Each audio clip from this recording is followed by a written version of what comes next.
Everybody coming in. Okay. Nice to see all your names and some pictures and a few videos. Hello, everybody. My name is Zita Maharaj, and I am from the Career and Transition Services team at McGill School of Continuing Studies.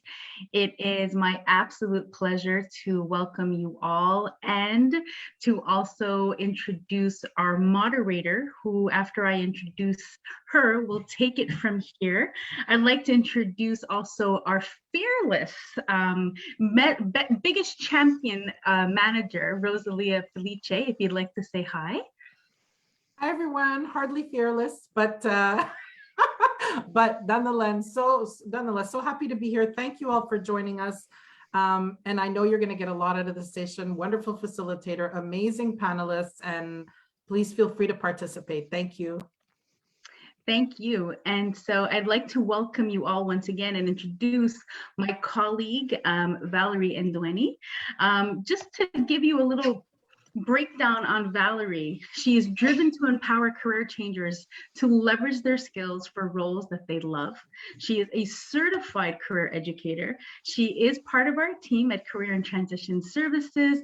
She is a creative business strategist. She's a facilitator. She's an operations and service manager. She's also a lawyer. She's also a PR genius. She's also a mother. She's also a confidant. I can keep talking about her, but I don't want to put her under the, I don't want to embarrass her too much because I could keep going, but I'll stop and pass the baton to you, Valerie. Thank you so much, Nika. I don't think I'm ever going to get used to that, but thank you. Thank you very much. Welcome, everyone, and welcome to Power Skills. Before we get started, we are going to play a short video, which is a land acknowledgement. And then we'll start proceedings.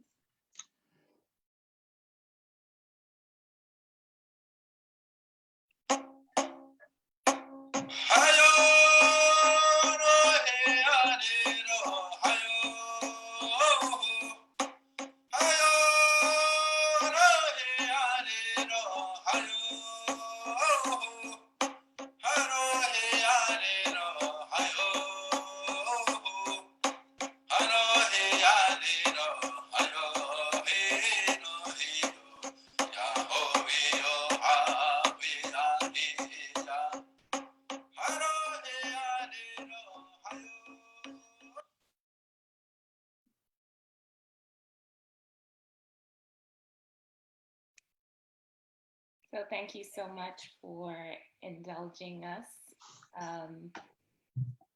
McGill sits on Indigenous land, and it is really important to us to recognize the Indigenous land on which we now live. It's important to reflect on the original people of the land. As we continue in our day-to-day, it's important that we reflect on how we interact with the land and how we interact with each other. So out of respect of the Indigenous people of this land, we have made it a point to play a land acknowledgement at the beginning of every session. For those of you who are not necessarily in Montreal, Quebec, or Canada, I'd also like you to reflect on the Indigenous people in your respective countries, wherever you are logging in from. And think about the land that you're on and the first people that were there to take care of it. Welcome to Power Skills. Today we're talking workplace transformation. We are talking equity, diversity, inclusion, and accessibility in action. We are extremely fortunate to have 5 amazing panelists. So you might be asking yourself, normally when you log into a panel discussion, it's 3, 4 people. Why would they have 5? After the panelists introduce themselves, you are going to realize exactly why we picked these 5 impressionable experts to join us today to talk about EDI and how it impacts the workplace. The first panelist who's going to introduce themselves, I will go in order on my screen of who I see first. Mr. Chuck Wolf. Thank you very much, Valerie. It's a pleasure to be here with you. representing all of white males with privilege on this panel.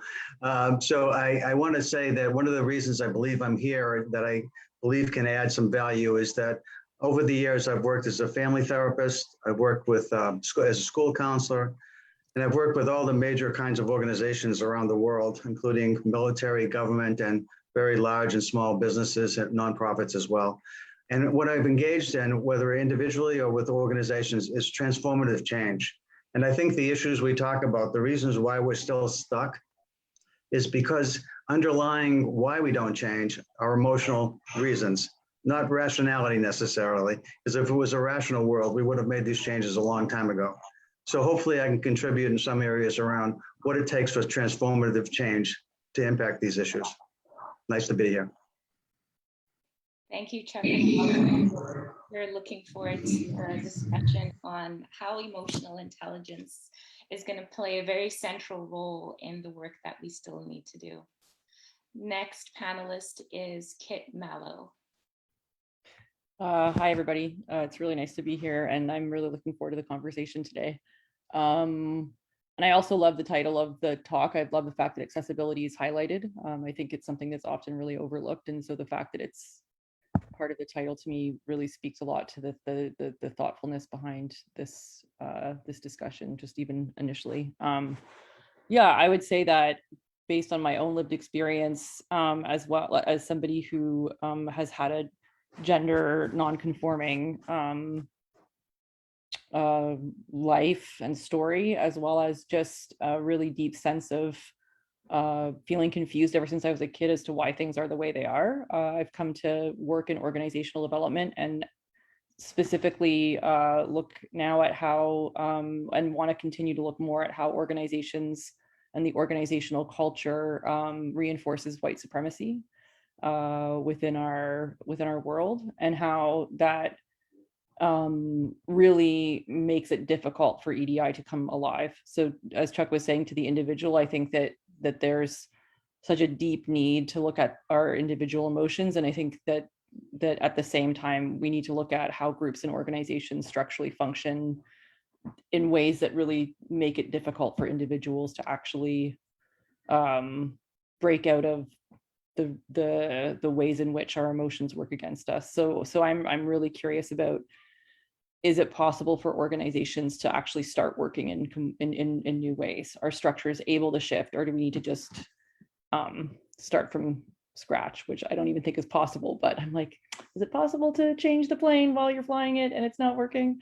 But these are some of the questions that I think about. So, and in particular, I find that I'm really drawn to, like, in particular, anti-racism and anti-racist work, because I think that's kind of the fundamental, I don't know why, but I just feel like white supremacy, and I don't mean white supremacy in terms of like all white people are evil, that's not what I'm talking about, but that we live in a diseased culture, and that needs to change. And I think that anti-racism practice is at the heart of that.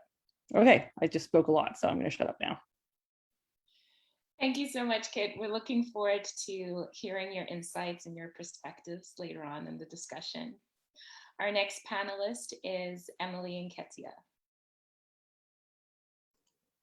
Thank you, Val. So introducing Em, I'll say that for a long time I've been saying that business, well, psychology is my husband and business is my concubine, right? So that's pretty much my career path, because I love psychology, I love the research, but I've also got a little bit of impatience, and in business, sort of like, go, go, go, what are we doing? Show me the impact. So I feel that represents me. So throughout my career, I've worked in banking, I've worked in real estate, I worked in education. And in those spheres, I've taken on roles like career advisor, mortgage specialist, credit analyst, facilitator, which was really neat because I was sort of the individual contributor. And now in my current role as director of people and talent, I get to influence and affect the structures that influence people in these roles. So for me to say, I get impatient, I want to see change, I don't want to see it on a large scale. I like these type of roles and panels that you can affect the structure, which affects a lot of other people, right? So that's my passion. That's what I'm excited about. Help one person is awesome, but I'm more like, let's help a million. like that's my calling. So let's do this. So that's me. That's M. Thank you, Val.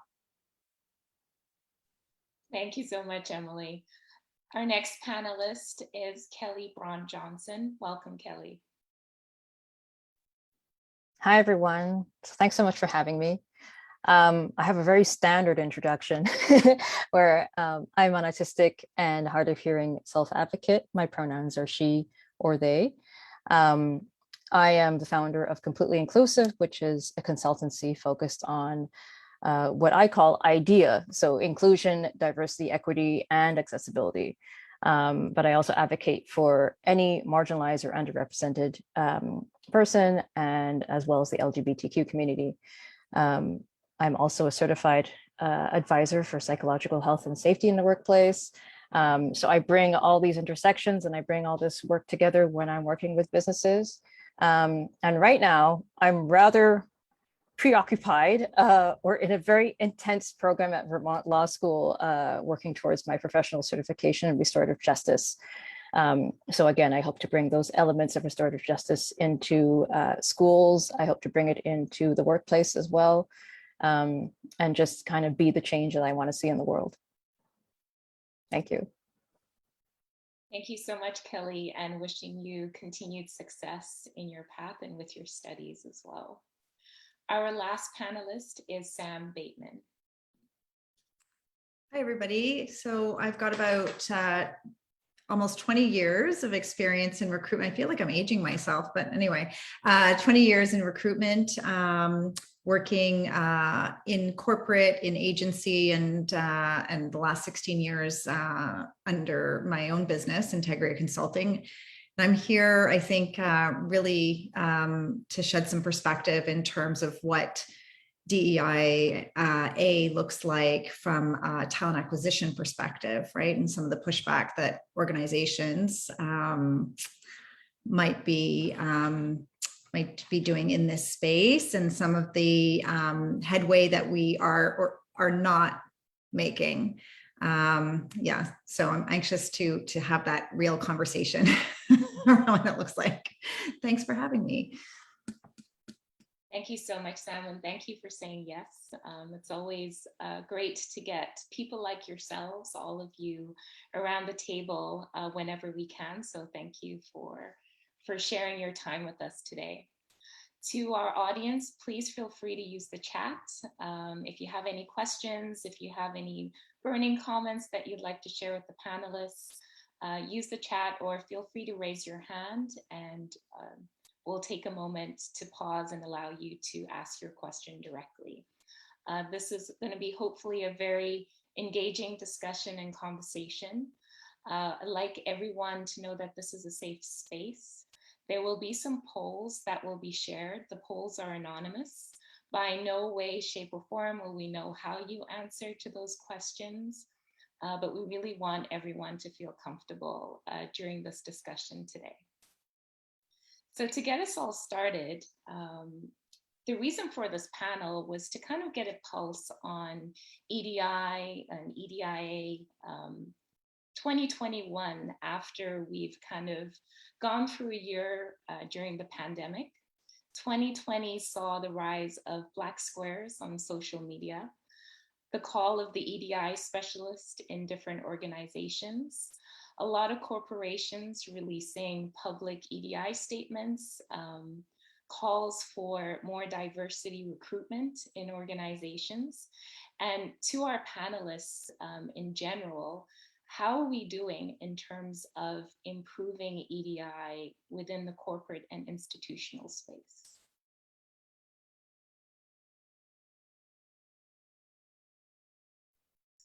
Should I jump in and share the bad news? Absolutely. I don't mind being the bearer of bad news. No.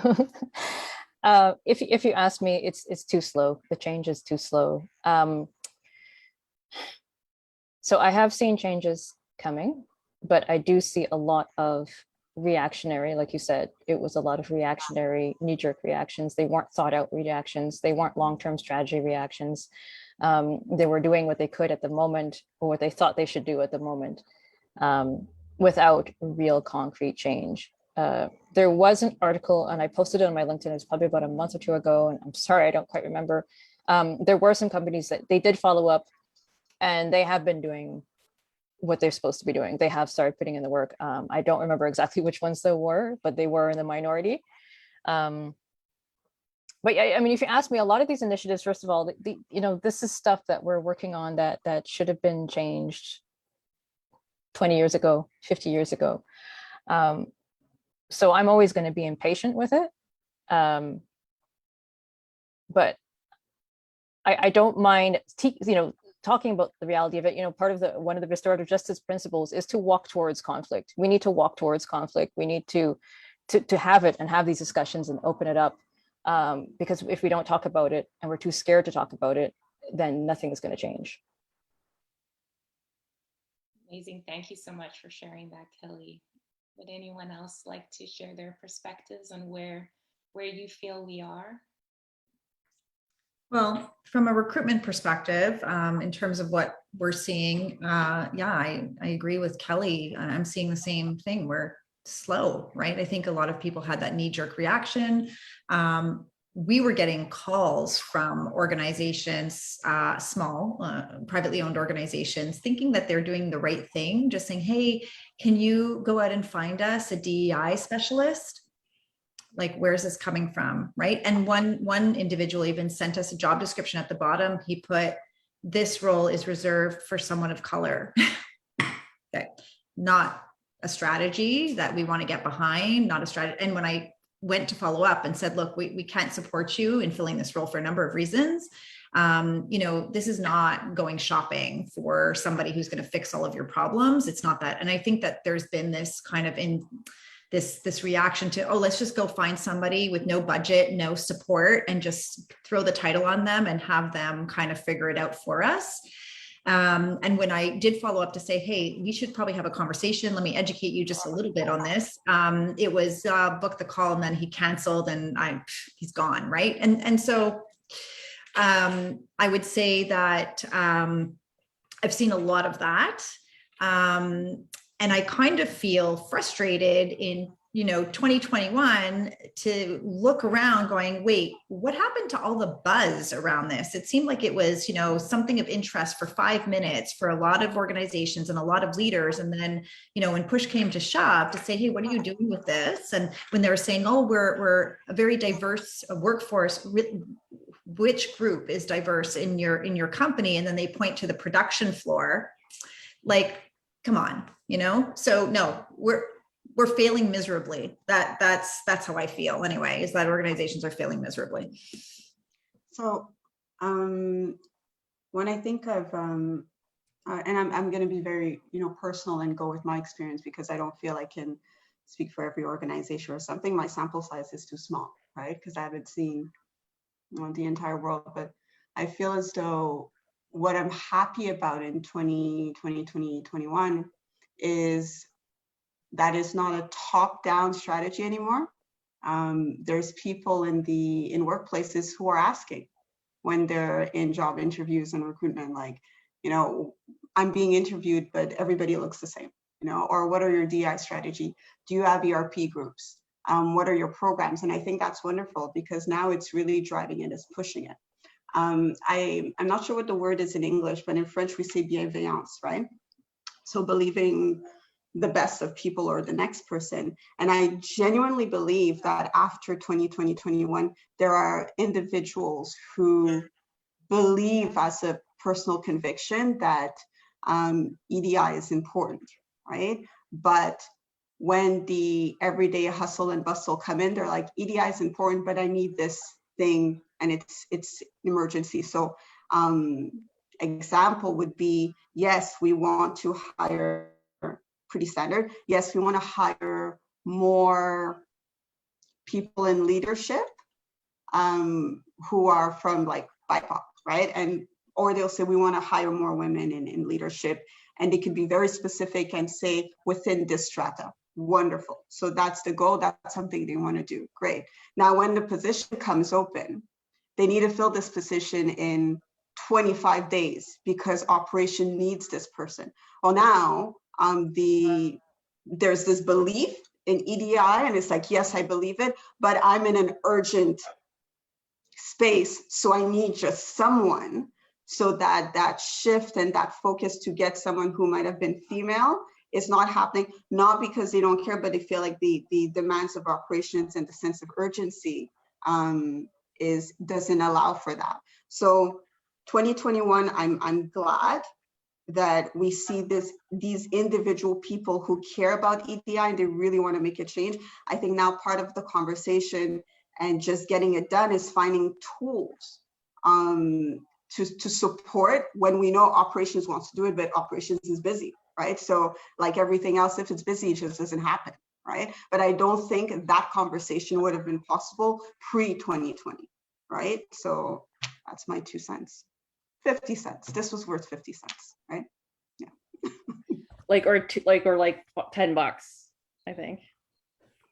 Or Thank more. you. But do I see higher auction? So I was going to say probably 11? more. Yeah. Yeah. 100. Yeah, so I just put in the chat a PDF that I find really, really helpful when I'm thinking about this stuff, which is the white supremacy culture in organizations PDF that was actually written first, I think, in 2001 and then rewritten in 2019. And it talks about how organizations sort of function in sort of the mainstream sort of cultural North American approach. And, you know, there's like sense of urgency, right to comfort, perfectionism, only one right way, either or thinking, defensiveness, fear of open conflict, which gets back to what Kelly was talking about in terms of like not walking into the conflict, right? And I think that, and to Emily's point, like, you know, this sense of urgency really makes it very difficult for EDI to be taken seriously in organizations. And so I find what I'm seeing is organizations and people in organizations wanting to just do the checkbox, wanting to be good, wanting to do the right thing. So yeah, let's, you know, EDI is a big issue, like there's clearly things that need to change. So let's put somebody in a position, throw not a lot of money at them and hope for the best. And the actual system itself doesn't change. And so there's still lack of resources. There's still a huge amount of pressure to do a whole bunch of other things. There's still, and I think that it works in tandem with individual people being afraid of change at the same time, right? And so to Zita's point, like the fake urgency, you know, like this is super important, let's do something about it. But then when it actually means real significant change, people stall it, or, you know, try to put things in place or use the things that are already in place as a really great excuse. We're just too busy, or we just don't have the resources, or we just don't have the time, or and so I think that in order for, you know, EDI and accessibility and inclusion to become realities in organizations, the fundamental ways in which organizations operate need to change. You know, like there needs to be a fundamental, we can wait an extra 3 months to hire this person. There needs to be a fundamental, how do we actually do our job processes? Have we done an audit of them and looked through the job description, where we're sending them, who, and not just like, let's, you know, call like the one Black organization that we know in Montreal, but like, are we actually developing and networking relationships over time that are significant and real, so that when, because we all know that people get hired through word of mouth, not from sending in your CV and hoping for the best, right? So all of these practices and all of these ways in which it's about interrelationship, it's about processes that takes time and energy, and it can't be reactive, it needs to be responsive. You know, and so to Kelly's point, this should have been happening like, you know, decades ago. This is work that people have been trying for decades and have been unsuccessful at. And so I think that's an important thing to keep in mind too. This is not a 2021 issue, right? It's an issue that is emerging in a different form in 2021, but it's certainly not new. So yeah, I also think we're kind of sucking at it, basically. So let me take a shot. Just again, I think to Emily's point, it's hard to have a really large sample unless you're doing a lot of research. But we all have experiences worth sharing, I guess, and that's one of the reasons we're on the panel. One of the things that I've seen is that it tends to be that there's a lot of celebration when an organization decides to have an officer at a senior team level who's going to be in charge of these issues, right? But then when the person gets hired, there's all kinds of polite response to them when they have requests, but not a lot of real responsiveness in terms of, is this really something that's going to make us more money? Which is driving what lots of organizations ultimately care about, especially if they're publicly owned and it's driven by shareholder value. So one of the things I've always looked at when I'm trying to understand how to help people to change is, what's the compelling vision? What's the motivator? What's going to motivate people, really motivate them, not be.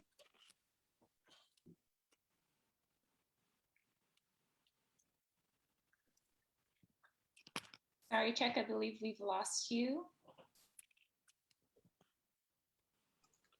Hey, we know he's on holiday, so the cabin is not being friendly with Chuck's Wi-Fi. So we will wait a few minutes. Hopefully Chuck will be able to reconnect. In the meantime, thank you all so much for your perspectives and your insights. Talking about recruitment and looking for the talent pool, right, that represents diversity. This question is directed to predominantly Emily and Sam. In terms of talent recruitment, how do you address the calls for more diverse candidates? What is your approach? So Sam, I'm not sure if you want to go first or. No, go ahead. Yeah, okay. So I'm fortunate. I'm fortunate that at our organization, it's not just a banner on the wall. Personally, I wouldn't work there, right? So I'm like, if we're going to put it on the wall, I'm not going to do anything about it. I'm not interested. I don't need to do that right now at this stage in my life. So I love that it means something. So you see people have that bienveillance and that willingness to do something. And I see my job as supporting them and removing barriers so they can do what they told me a few months ago they're willing to do, they want to do, right? So before anything happens, there's a really honest conversation as to whether you're doing this for fun or are we really doing this? And an awareness that is going to take more time. Do you agree or disagree? If you don't, let's just not pretend. You know what I mean? So that's the first thing. Because like I said earlier, I've got a lack of patience for certain things, right? So there you go. So I'm working on it. Two, afterwards, there's some basic things like, okay, I'm looking for someone wonderful. We know that we have unconscious biases, but we're human, so we all have it, and it's fine, but you need to recognize it and work through it. So simple things like remove the names from the resumes. Why is the name there?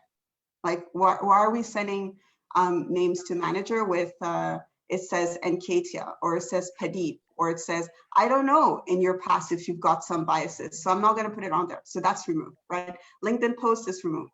Photos is removed, right? In some cases, the name of the university is removed, right? Because there's this affinity bias and so on and so forth. So there you go. So that's something that we pull out. Another thing that we tend to pull out as part of the recruitment process is not pull out, but add, is the skill validation exercise. So concrete example, we were looking to hire a paralegal, right? They're nice, they're smart, they're okay, great, whatever, but can they do the job, right? It's not based on their name, it's not where they're from, can they do the job? So to sit down with the manager and say, talk to me about the key activities that this person is going to be doing. They'll say A, B, C. Okay, wonderful. How do you test it? How do we, 3 months from now, agree that this person is doing a good job or a bad job? Because you're not going to come and tell me that this person is not doing a good job because you don't like the color of the hair. It's not going to pass, right? So how are you and I going to agree on the success metrics for how this person is doing? And for them to not feel this sense of imposter and for them to feel like we pick them for the right reasons, they do an exercise. So for a paralegal, they had to write a resolution. They had to do research on something ABC. So they did this exercise in X amount of time. really short, like an hour, 90 minutes. You don't want the candidate to spend a week on a project. It's like really, really short, an hour, 90 minutes. And again, their names are removed. So we'll send it to the manager in batches, and they don't know who they're marking, how they're testing, whatever. Not even myself, sometimes our coordinator will take all the results, organize it, put it in an Excel sheet and share it with the manager, with the document, with the answers, without their names, and the manager will score it. And I find it's very interesting when they see the names and they're like, yeah, I thought this person was going to score higher. Like, oh, well, they didn't. You know what I mean? So yeah, no, not fair. So I find that's sort of like, you know, one of the ways, one of the sort of easy wins, easy practices that we can put in place to make sure that I would say we're evaluating people on their skills and not just, you know, how they look like or whatever, whatnot. Another piece is some tough conversations with senior management, right, that we're doing. And it's like, you know, when we receive 3 candidates from a recruitment firm and all the candidates all look the same, we say we abstain our vote. Sorry, right? We asked you for a mix, and diversity can mean so many different things. I like to tell them, I want a triangle, a square, and a circle, right? So it's not tied to a color, it's not tied to, I'm like, the 3 candidates that you give me, they all look the same, it's problematic. And I've had one senior leader that I've got tremendous respect for because they showed courage. It was the last stage in the recruitment process. I think they went through like 15, 20 people, and they found their top 3, and the top 3 all looked the same after 3-4 months of work. And they said, I will not vote because I don't understand how throughout Canada, you're telling me that there's not one person in Canada with the skill set that looks differently. So no, I'm not voting. That's it, right? I'm not. So when that happened, and it was senior management and the people reporting to this person couldn't do anything about it, they're like, you know what? Next time I should just start it with diversity because I'm going to do 3 months and this person's not going to approve my request, right? So we can talk about it, but there's nothing like experiential learning. So they're like, it just makes sense for me to do it right because this person's not going to, they're not going to vote. So more than policy, sometimes it takes the courage to enact those policies. So that was a beautiful thing, and we can see it. But I'm not going to monopolize this question. Sam, I'm going to pass it over to you, right?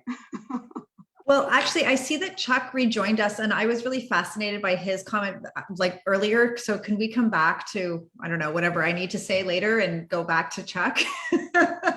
Thank you. You know, it's funny when you have an audience and they're just spellbound and they're not moving, you know you're in trouble because you're frozen.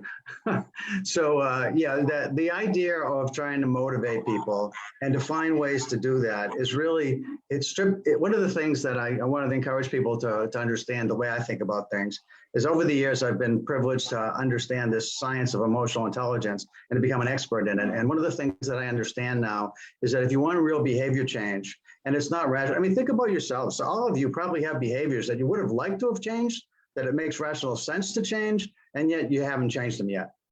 And everybody on this panel, I'm going to say, and all the people who are participating, everybody's smart. So why is it that we don't change when we know it's the right thing to change, and yet we still don't? Well, because partly our behavior is influenced by the thoughts in our heads. And interestingly enough, those thoughts are driven by feelings that we have. And if you really want substantial, sustainable change, you've got to figure out what are those feelings? And how do you either change those feelings to something more useful if the feeling's unhelpful? But sometimes you can't change the feelings. Like, for instance, when you lose somebody that you love, you're going to grieve. You can't change that.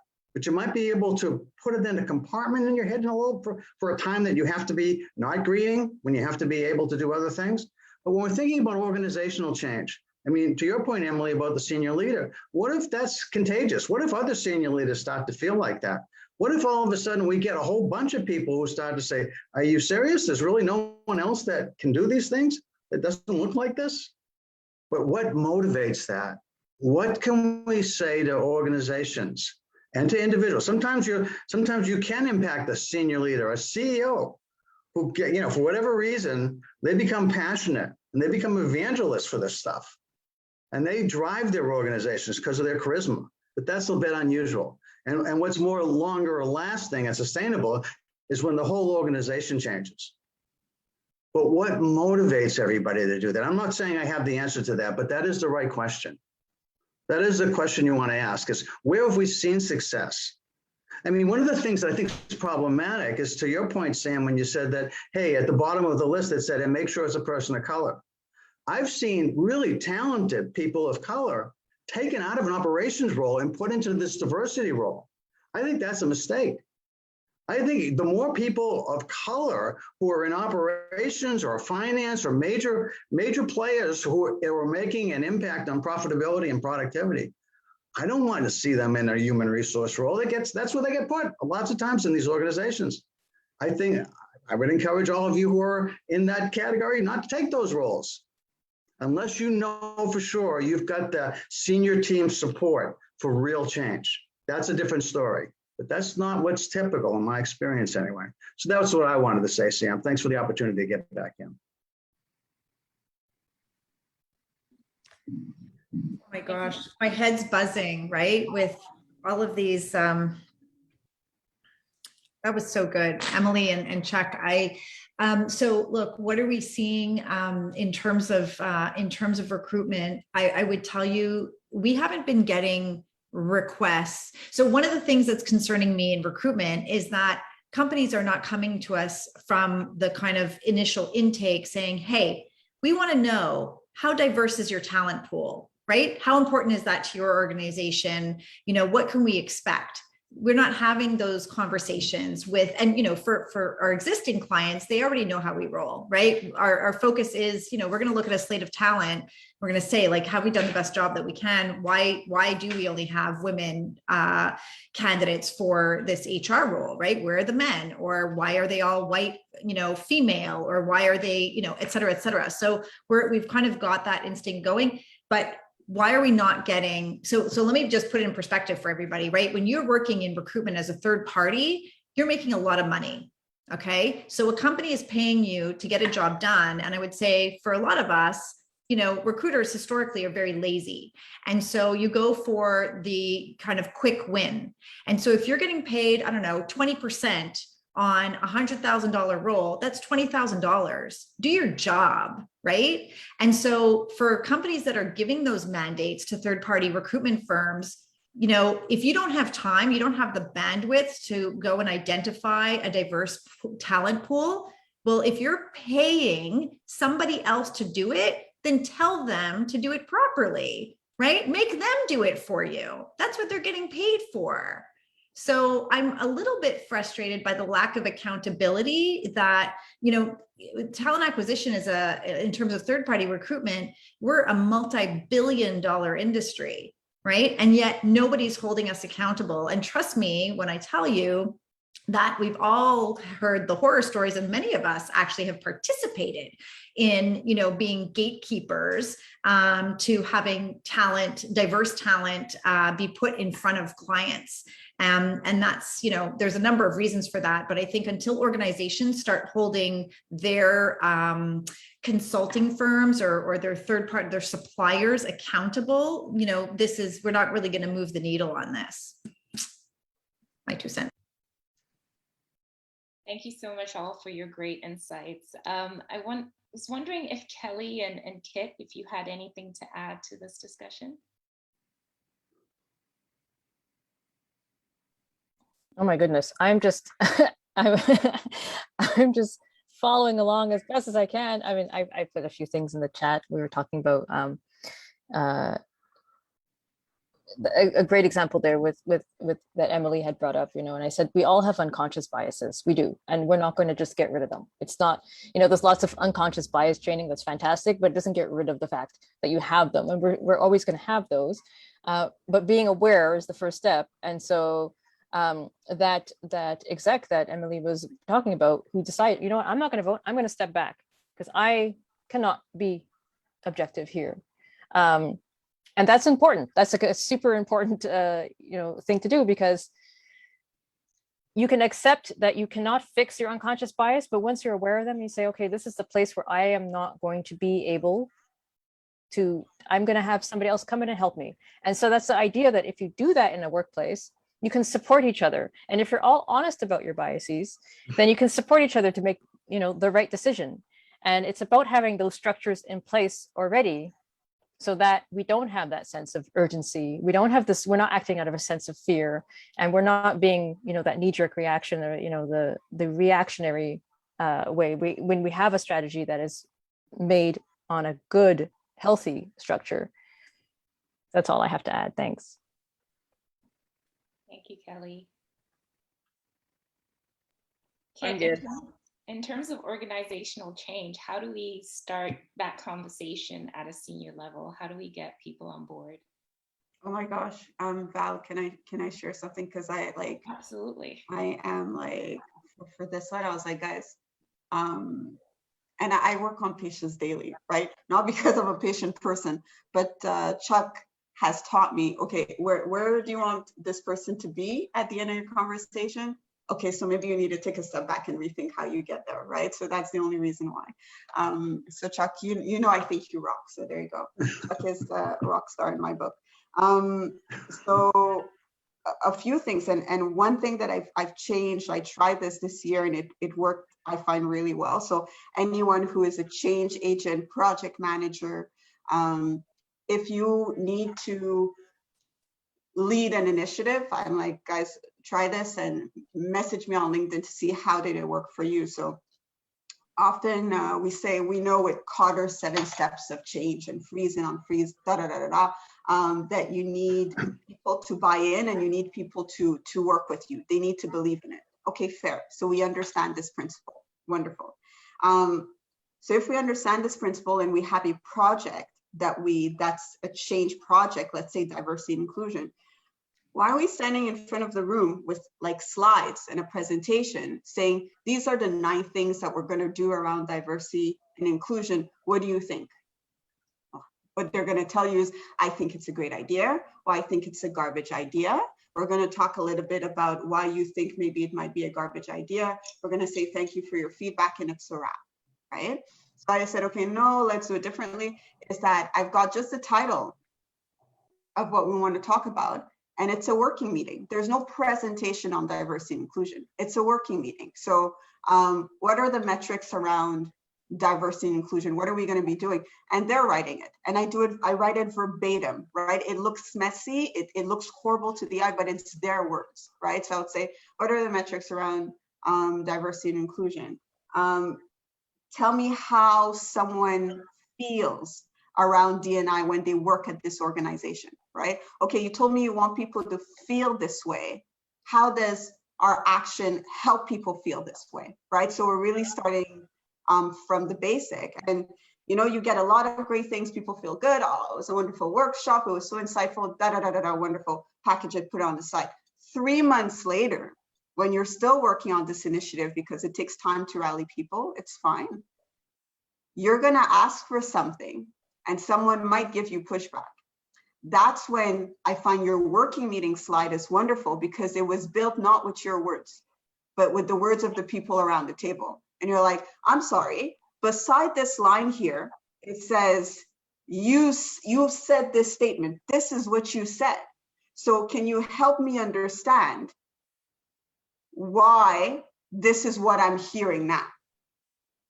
I'm trying to what's happening. So I feel moving away, that's right, Zita, accountability. So moving away from, I'm going to talk about diversity and inclusion as a presentation, and instead discuss diversity and inclusion as a working meeting, as a workshop. And you might not do it over one session. The time that I did it, it took 6 hours over 3 sessions. You know what I mean? But now my senior leadership team, we're good. You know what I mean? And they know Emma's going to remember. Em's going to call me on it. One of them said, I hate it when you use your words against me. I'm like, that's why you're paying me the big bucks, bro. Right? So that's it, right? So I've tried that this year and I feel it worked very well for me. I'm testing, it can blow up in flight. Who knows what happens, but try something, right? So maybe try this way for you guys and see how it works. If it fails, tweak it and do something different. So that's my $20 advice. We went from 50 cents, $10, we're at 20, we're at $20. Here you go. Thank you. You're becoming expensive, Emily. I love it. So Kit, following on what Emily has described in terms of her strategy and some of the things she's trying within her organization, I see a great question from Michael in the chat in terms of what is the role of learning and development in the transformation process? Would you like to speak to that? Yeah, sure. Yeah, because I think that it's there's lots of different levers that have to happen all at the same time for things to move, you know, and so I think that that's one of the reasons why and this kind of work takes a long time, and so there I think that impatience and frustration is going to be just an ongoing part of the work in terms of how leadership moves or doesn't move, and you know, and what we do about it when we're encountering that energy. I know that like what I've experienced in some of the organizations that I'm working with is a desire and an interest, but it's almost like a bunch of farmers have now been asked to become professional chefs. And they're like, cool, I don't know what to do with the corn once it's grown. I don't know.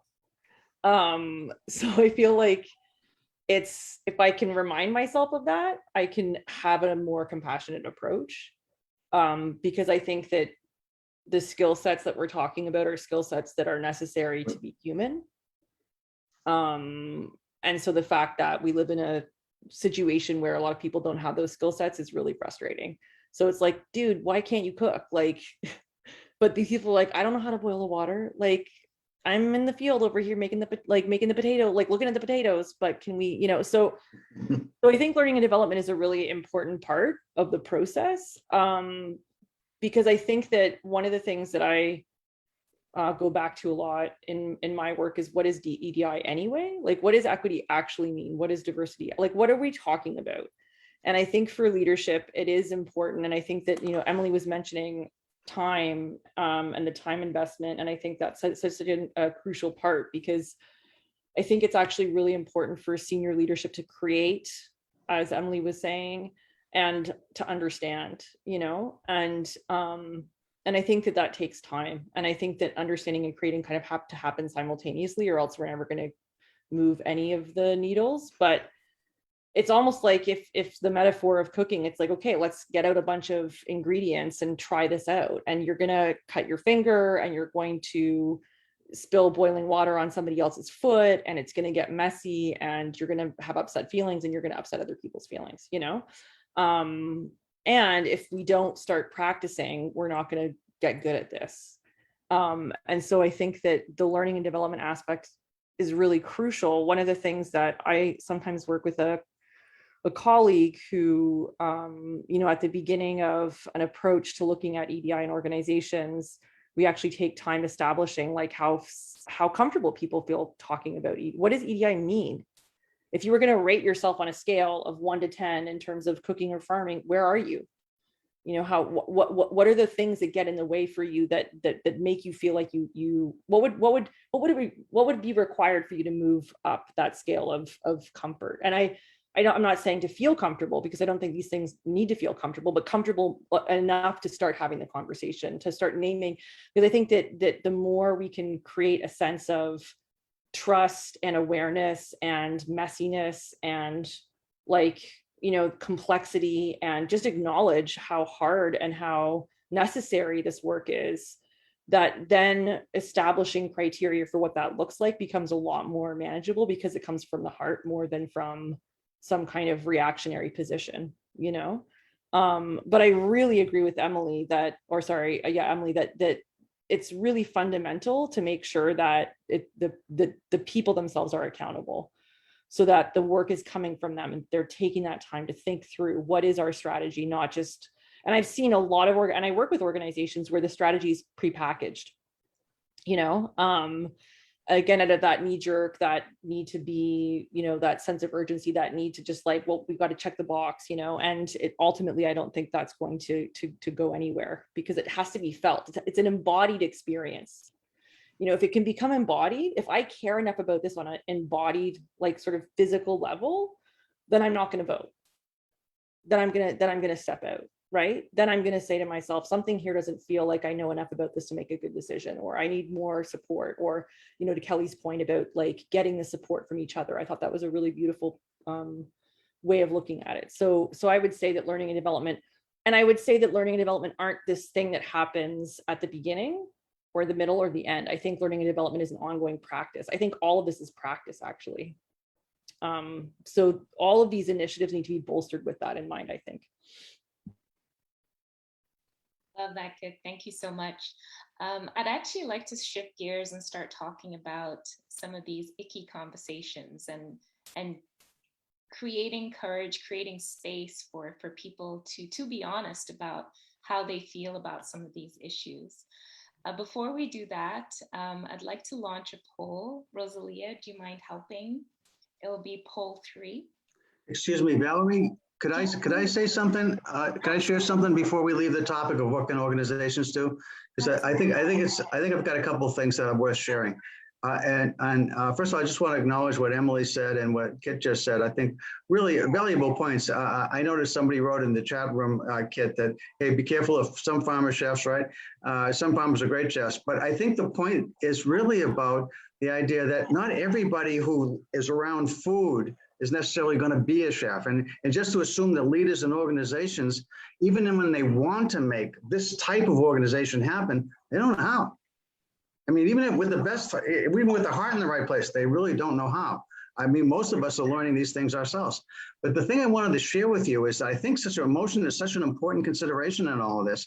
I was in a panel discussion, another one, where I was a participant, and the people who were panelists were the head of Trinity College, a very wonderful liberal arts college in Connecticut where I live, and also the head of Connecticut Public Television, and also the chief operating officer of a giant insurance company, Travelers. And they were talking about their initiatives around these lines. That's what the panel was about. And I asked the question, what role does emotion play in any of your initiatives? Are you thinking at all about the people you're trying to impact? About the people you're trying to bring in, about the people that are needing to change? Are you thinking about what their feelings are and how to impact those feelings? And nobody had an answer. These were brilliant people. They were really spending a lot of time and a lot of money and didn't have an answer. So I just want to caution everybody that I think sometimes, to Kit's point, they don't know how. If you listen to, and by the way, you don't always just have to influence a CEO. Sometimes you can bring somebody like Emily into your organization and drive this kind of change. But Emily's thinking a lot now about, you know, what are the feelings everybody's having around these things instead of just trying to push forward.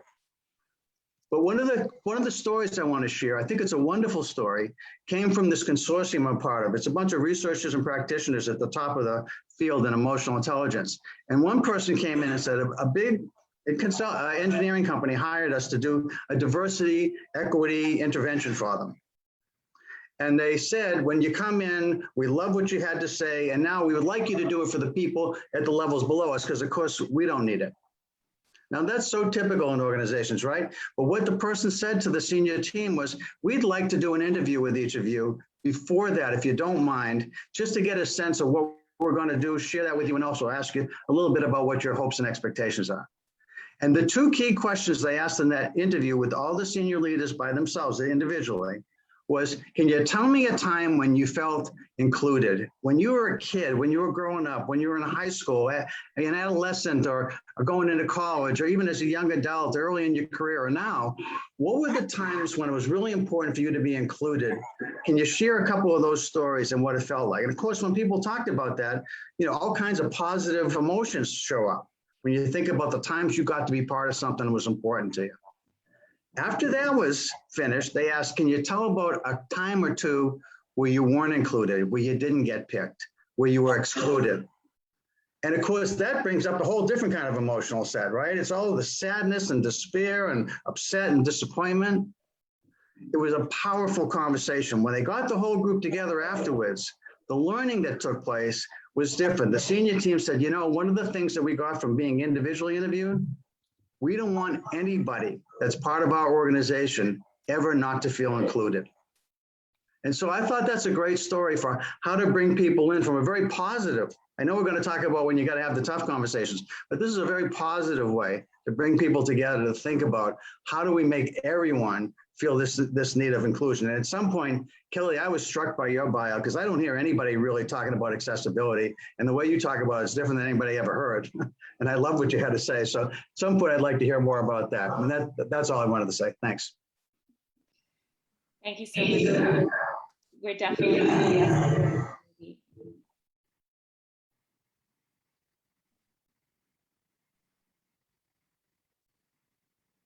okay. We don't hear you, Val. Oh, there we go. There we are. Rosalia, please go ahead. Thank you.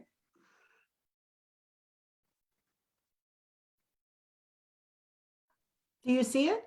I don't see it on my end, so you'll have to facilitate. Okay, yeah, people are answering. We're all good. Thanks, Valerie.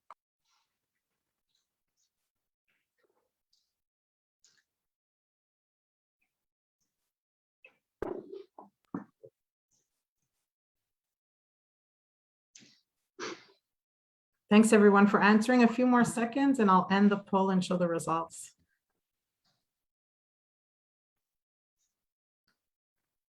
Okay, ending it now.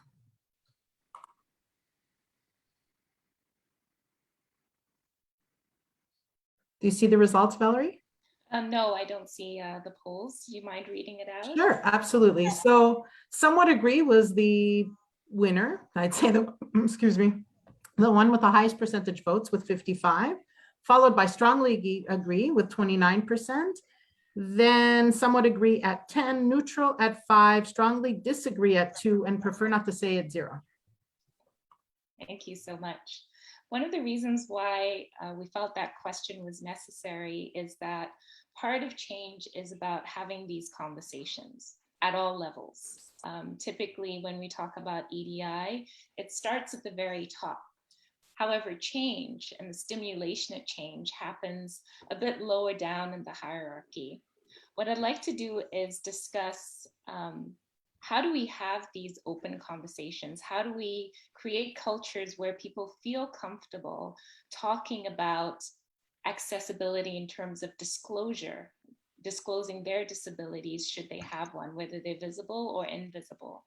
How do people have conversations where they feel that their makeup, whatever that may be, could be an issue and could affect their career growth or their career success in an organization? The first question in that is directed to Kelly in terms of, accessibility is rarely mentioned when we're talking about EDI. And I'd like us to talk a little bit about why that is. So that's a heavier question than you might think. I don't know.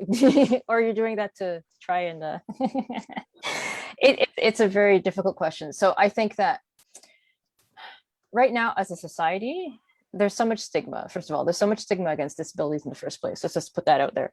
But as a society and the kind of changes that we've been working towards, people have been more likely to, let's say, accept racial diversity, or they're more likely to start to accept people from the lesbian, gay, trans, queer, bi communities, and disabilities often just kind of forgotten.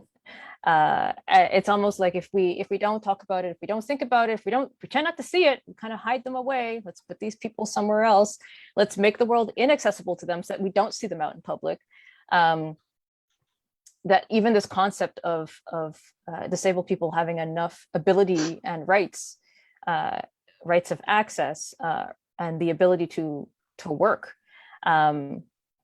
we're so far behind, and we tend to look at people as these singular identities. So, and I'd say even to some extent, there's times when we're happy to kind of lump people together, and we can feel that we're checking a box when we're trying to get people into the workplace. So for me, I'm a light-skinned Black woman, I'm non-binary, and I'm disabled. A business might look at me and go, oh, look, we've checked 3 boxes, perfect, let's take that one, right? And it's the safe one because she's not too visibly disabled and not too dark to be too black to be kind of scary or threatening. So let's put that one there as the and say that we've accomplished something. But we have a lot of work to do, and we have to start seeing people not as these singular identities and putting them in this silo. We need to see people as having multiple identities, and think a little bit more kind of outside that box. Of course, it's easier if we try to categorize people, but it doesn't. Life is messy. Life's not like that. And just to throw out some stats, we know that 67% of Canadians with disabilities do not want to disclose in the workplace, either before an interview or even after they're hired. So you have a huge population of people who are perhaps already employed, but are hiding it and spending their time and their mental energy hiding their disabilities in the workplace. They cannot be productive 100% the way that they would like to be, because they're not given the tools, they're not given the accommodation, and they're spending their mental time hiding who they are and hoping not to get found out because they know it's going to cost them.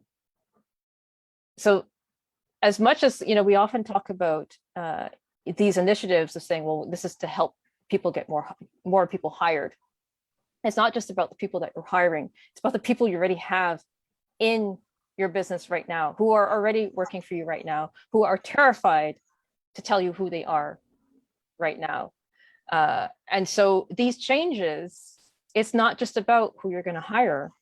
We can make structural changes that are going to be more comfortable for everybody, so that, yes, at some point, people will be able to disclose, yes, I have a disability, yes, I'm trans, or whatever it is that they need to disclose in order to get the support that they need to do their job the best that they can.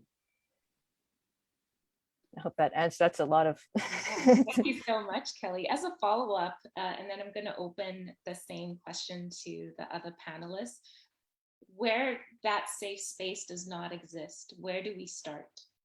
Where people feel comfortable disclosing whatever it may be. So I kind of want to follow up a bit on what we were talking about before in terms of empathy. Mm-hmm. When I go into a company, I'm not giving a training on anti-Black racism. I'm actually giving you a training on empathy, right? We can call it different things, but in the end, I'm teaching you how to be empathetic. I'm teaching you how to understand other people's perspective. And there's a great myth where people feel that empathy is innate in us, and that everybody's born with empathy. And if you don't have it, then there's some, it's just not in you. It's a skill. It's actually a skill that you learn. We know that children don't actually start to really develop any true empathy until the age of 8, 9, 10. And people are always shocked when I say that, because they, oh, well, my kid, he was really nice. He picked up a butterfly. That's fantastic. Some people have a bit more of that than others, but we don't have that true, we don't start really developing that part of our brain for empathy. And it has to be taught. You have to be in a situation, in an environment where you experience empathy from other people, and where you have an opportunity to practice that with other people. So sometimes we can get into the workplace and we're a working age and we don't have as much empathy as somebody else. So a lot of what I'm doing is really teaching you how you can understand somebody else's life and their perspective and the kind of experiences they go through, which are different from yours. And again, it's about understanding it, but it's not about feeling it yourself. You don't have to know what it's like to be a Black woman in order to empathize for my experience and understand that I might have had a bit more trouble in some places or some more challenges in some places than another person. So it's not about equating experiences. It's about understanding that my experience is different. And that's really at the base, that's really what it is and what I'm trying to make change. I think that's how you change workplace cultures, is by teaching this empathy and having a culture where empathy and just super basic understanding and kindness is really at the core. Thank you so much, Kelly. That has gotten a lot of responses in the chat. We completely agree with you. Empathy. I'm thinking of Kit at this moment because Kit, you frequently talk about empathy and humanizing the way that we interact in the workplace and in organizations. Would you like to share your views? I mean, I really am so moved by what Kelly's saying. It really resonates. I think that, you know, I'm a bit of a broken record around this stuff, but if I look at the attributes of the current cultures that most organizations have, they're in opposition to what we're talking about. It makes it really difficult for people to be able to engage in the ways that are safe enough.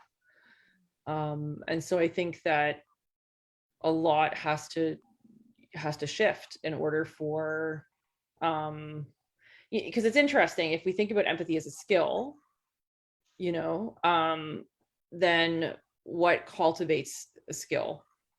You know, I need to be able to practice a skill to continue to be active with it. And I also need to have an environment that supports that skill being cultivated. So I think it's really important to talk about empathy more, to do training and work around empathy more, to be able to show up to places and have those experiences for staff and for the leaders of organizations. And I'm really curious about organizational norms that cultivate empathy outside of the training environment as well, you know. And so how do we translate, you know, like what does empathy cultivation look like in a concrete way in organizations? And is it possible to, again, it gets back to what Chuck was saying, change the behaviors that go into an organization's ability to cultivate empathy or not, you know? And again, if I think about a lot of the ways in which organizations are now run, the sense of being perfect, of having to do things right all the time, of not being open to disagreeing, or to, I think most of us have had the experience of showing up at work and not feeling like we can be our whole selves.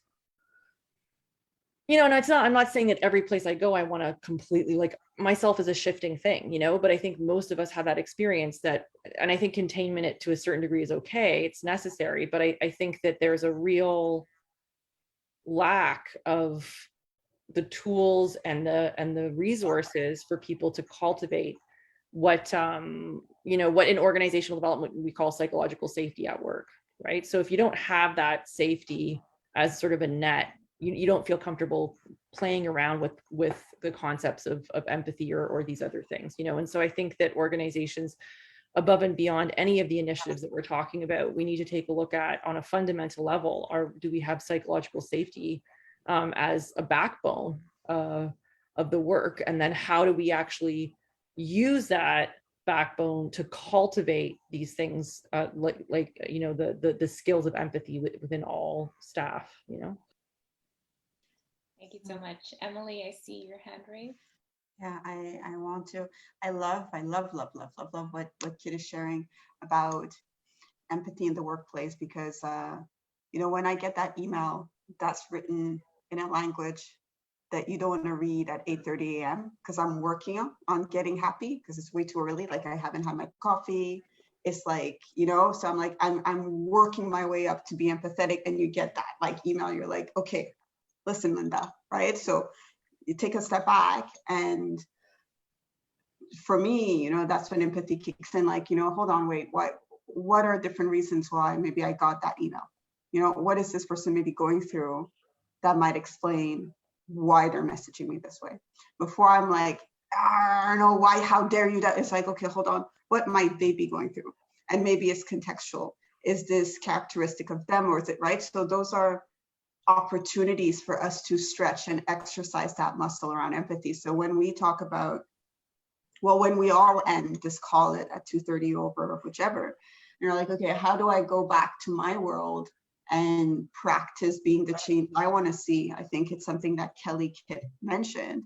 I would say let's look at how we respond to emails that just come in, right? You know, how do you, what are you thinking when that thing comes in? So that's one. Another, you know, I would say it's sort of low risk exercise I've tried, and for me, I feel it paid off, is when people ask me, how am I doing? No, do I have the courage to say, I'm tired today. I'm feeling frustrated, right? I'm feeling like I'm kind of spicy today, right? So people need to like maybe walk a little bit further. I'm working on me right now, let you know when you can come closer, right?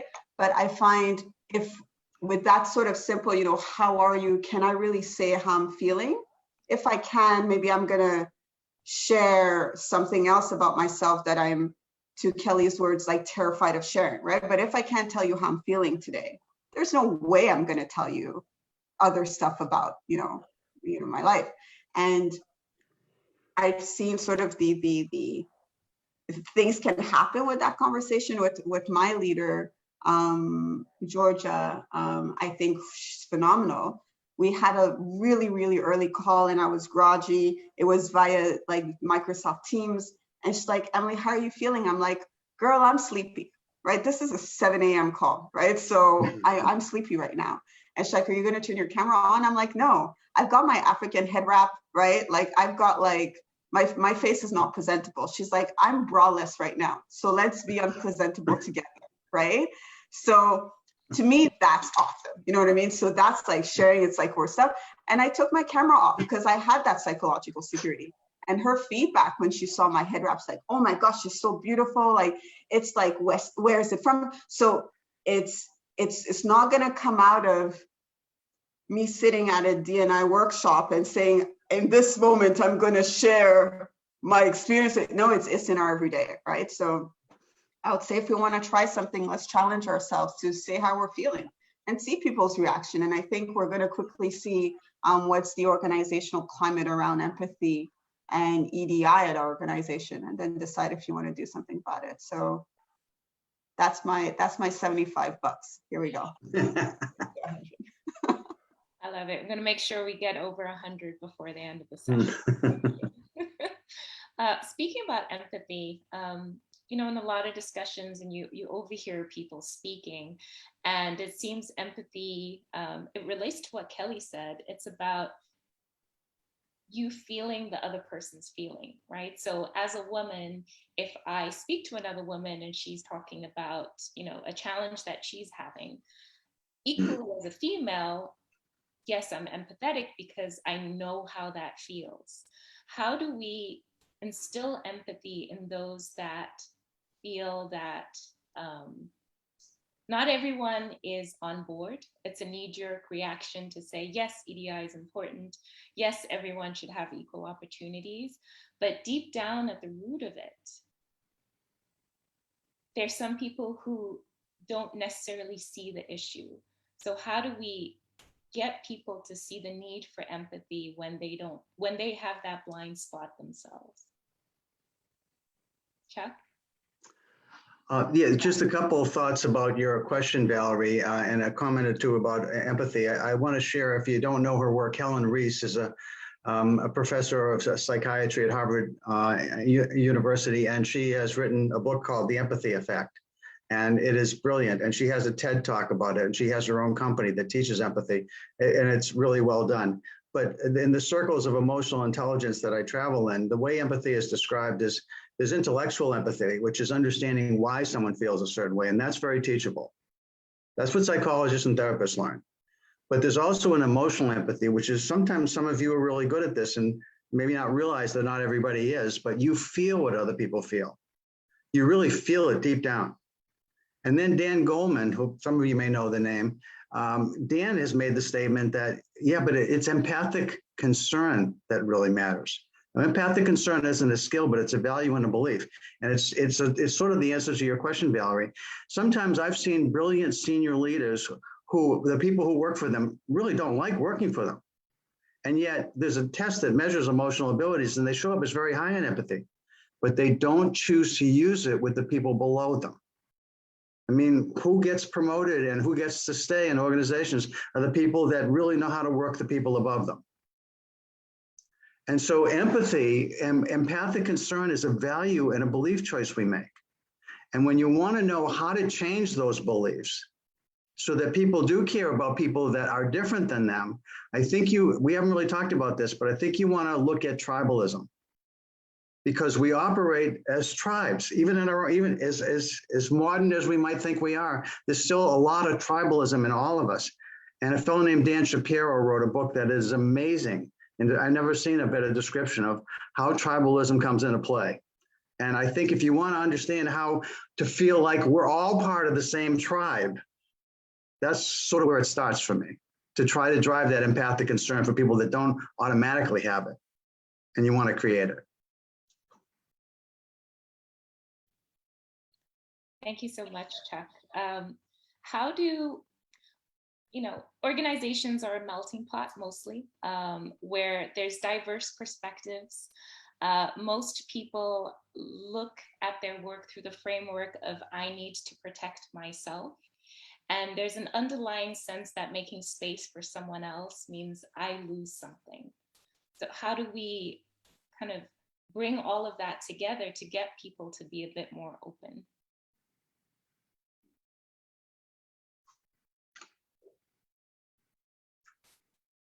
Would anyone like to tackle that one? Well, the only thing that I'm going to say, because I'm not so, I don't know that I have the answers, but that idea of scarcity in the first place is a aspect of white supremacy culture. So again, I'm all about let's dismantle the culture. that's my solution. I don't have a quicker answer, but that's often where it comes from. Thank you so much, Kelly. Kit, I see you nodding. You're in agreement. Well, I mean, if I had one song to sing, this would be it, which is that's it. That if I look at the ways in which our organizations operate, they operate based on the larger context. They're organisms within the larger context, and the larger context is capitalism, is colonialism. And I'm not saying that other systems are the solution, because I think that human beings aren't necessarily. It's a big idea to think about, if we're going to dismantle, what do we replace it with, right? That's like the next question, I guess, that I have in my mind sometimes. But yeah, I think that I totally agree with what Kelly's saying. I think that this notion of scarcity is from, I think, in order to work in different ways, organizations need to be countercultural. And I think to do that, it's incredibly, incredibly difficult, because the pressure, I don't know if anyone's ever seen that Mission Impossible where Tom Cruise is in that like part of the water and he's like swimming underneath, and there's so much pressure that he can't like stop anyway, because when you're in the centrifuge, you're in the centrifuge. It's so, and we've got kids and life and hard things that happen and allergies and everything else that's going on. So it's really complicated. So I think the way that I look at it is, are there things that we can do, small steps that we can take towards this, that come from the steps, the people that are behind us, to offer up to the people that are coming next, to be part of the journey of change that we want to see in the world, because I believe that this won't happen until I think it's happening in small ways, and I think it will continue to happen, hopefully in larger and larger ways as we move, basically. Thank you so much. And I'd like to apologize to Guy. He had his hand up earlier and I saw it go up again. Guy, would you like to ask your question? Yeah, one thing that I'd like to just comment on for recruiters and hiring managers, and it was touched on a little bit by Chuck before, and Kelly also touched on it. When you're hiring someone, and I come in for an interview, I've been told all my life that I have the right name, I have the right color, I have the right gender, I have the right, I have the right thing. So all I need to concern myself about is being not competent enough, or not being good enough for the job. Everybody else comes in and they have to waste their mental energy on, I have to deal with this stuff that society's been telling me you're not good enough. So I automatically have a leg up, even if I'm not as competent as the other ones, because I'm confident that, hey, society loves me, right? So I would encourage people to take that into consideration when you are doing hiring, where you have to give leeway to make sure people are comfortable. And I'm not saying that it's right that I've been told that. For those who know me, I think you understand. The other thing that I would suggest, maybe that could move things, part of a conversation yesterday was that you're responsible for your own career. And I totally agree. On a micro level, if you want to develop your career, you're responsible for it. But as an organization, are you losing talent by saying, well, you're not advocating for yourself enough, so therefore you can't move up? Shouldn't the organization or society in general just be helpful of that and say, we are going to advocate for people's talents instead of denigrating what they have to offer?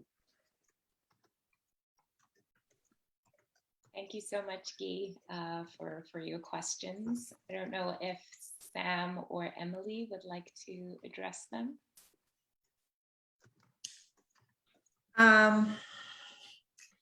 Yeah, Guy, I would say, what we're seeing, yeah, you're absolutely right. People have to prove why they deserve the job in a way, right? In some cases.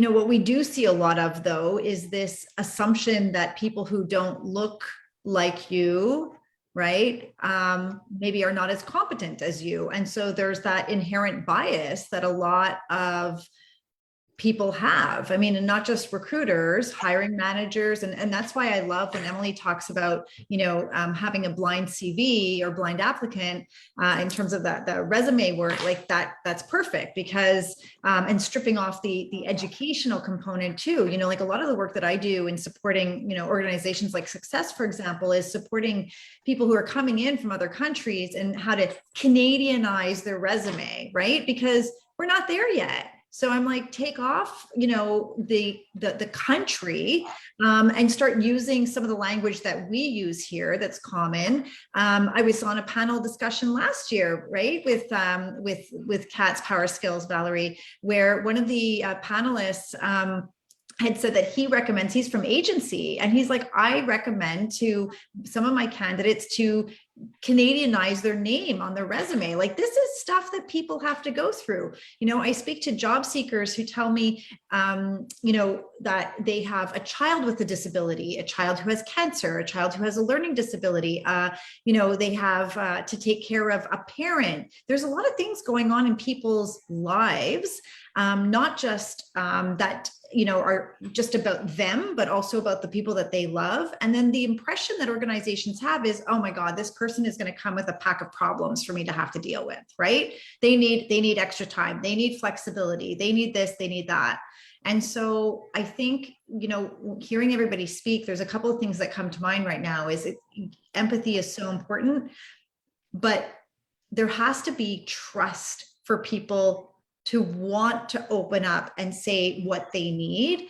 And there needs to be trust that the organization is a safe enough space for them to bring never mind all of themselves, but even just part of themselves to work every day.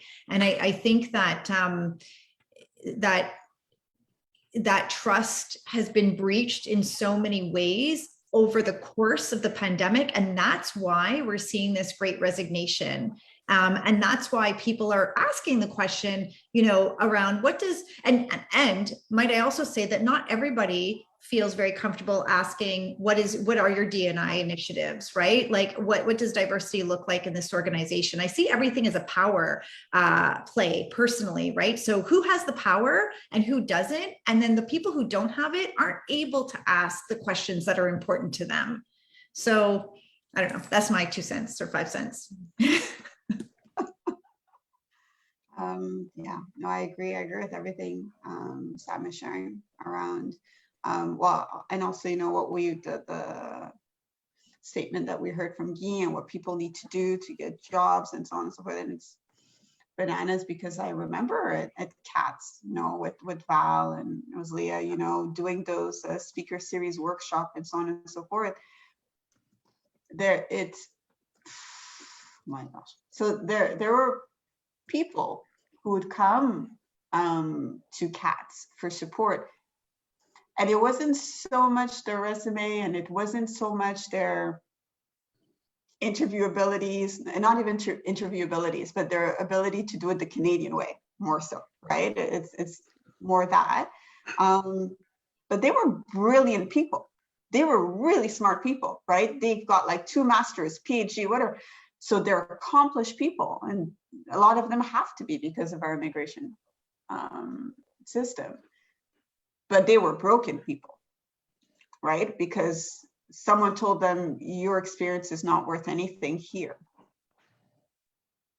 I know that you've saved your company, you know, $8 million, but that was in Peru. It's not here, right? So it's a lot of, you know, broken people. And like, I'm not saying that, you know, like my life was easy and I was able to get to where I want, but I've been very intentional with my life. And when I decide that I'm ready to change jobs, I've been fortunate to be able to say I get to choose. But because I get to choose and I feel confident, I'm comfortable, I can say, how many other people don't look like you in a very nice political way, right? And if I don't like the answer, then I don't want to work there, right? Because to Sam's point, I don't want to dispense my energy managing this thing. It's not what I want to do. You know, I went to school to learn something to do that, not to navigate your ego. Not so much, right? Not in this sphere. So for those people who, you know, they need to update, they need to switch their resumes and so on and so forth, I agree it's not fair. It's not like I hate that you have to do it. For my career strategy, I did it. I did it at the beginning, right? When I was working in banking and I needed to make a sale, I would say, my name is Emilie Gamelin. I wouldn't say Emilie Gamelin Kitsia because I'm not getting the sale, right? So yeah, I did it for a while. And after I got to where I needed to go, I could drop it, right? And that's what it is. So I'm not going to tell anyone who's on the call, yeah, go be 1000% your authentic self, because I'm not the one who's going to pay your bills, right? So you need to figure out really what works for you. But if I'm honest with myself, I have to do it at the beginning and get myself to a place in my career where I can drop it and I can say, I'm not doing it anymore. I don't need to do it anymore. And hopefully 10 years after me, you're not going to need to do it anymore. Right? So that's for that. And even with fashion wear, sometimes I tell my friends, no. Today I'm not wearing anything African because I made a horrible mistake. They can't associate this with Africa, right? But the day that like I saved money from the company, I did an amazing recruitment, I'm gonna wear my African turban. I'm gonna be like, yeah, that girl that did it, she was African. Look for the other Africans to hire. Yeah, right? So there you go. So we work it, right? But in that story, what's sad is that if I make an error, it's not Emily's error, is all of Africa's error, right? So when we talk about what you can do, what you can't do, utopic system, yeah, you know, we want to get there, but we're not there yet, right? So how do you navigate that? And about the idea, Val, you talked about like zero-sum game. There's I can't speak too much to it because I'm not done listening to the podcast, but I started listening to it, and her name is I've got it here, is Heather McGill, who talks about being anti-racist, and it's not equal to a zero-sum game. It's not true, and she has data to support it, and she talks about it. So again, I started listening to the podcast, and I want to get her book. But maybe other people can join in and listen to that podcast and read it. It seems super interesting.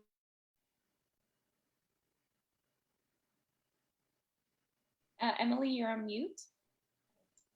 Sorry, I'll put the URL in the chat. And you know, I'm listening to it via Spotify. So again, I heard the beginning of her piece and it seemed very interesting. So, and it talks exactly about that. Zero-sum game is not it. Being anti-racist. So have fun with that. And I think we're at $100. I think we made it. So. I think you definitely got one of the last words. Thank you. wow, time really flies. I cannot believe it's 2:31. Thank you so much to our panelists. We're going to take one last question. I see Rosalia, you had your hand up. No, I won't. I won't take up much time, and I do want to thank everybody. But I just wanted to piggyback on what Emily said, and thank you for being open about the name change thing. You know, at Career Advising and Transition Services, like Emily said, we see this all the time, and it's such a tough question for us. I don't know how many times we hear, "Should I change my name?" And here's the reality to get a job. Here's the reality. So much research to back up the fact that if you have a quote Canadianized name, you're more likely to get a job. So what do you say? Exactly as Emily said, I don't pay the person's bill. What am I going to, I can't say, you know, don't strip yourself of your identity. And what it is tough, but it's the reality that a lot of people have to make the choice to do. And sadly, when they make that choice, they do land a job more quickly. I mean, we've seen it time and again. So I just wanted to piggyback on that. Thank you. Before you close, Valerie, I just wanted to thank you for very expertly leading this discussion. Thanks all of you for all the panelists. Thank you for being here, all 5 of you, for sharing and for your expertise coming from different angles. So we really thank you so much. To other speakers who I see in the audience, again, always a pleasure to see you at other conversations. So really thank everybody here, your engagement, your dialogue in the chat, and everybody sharing links.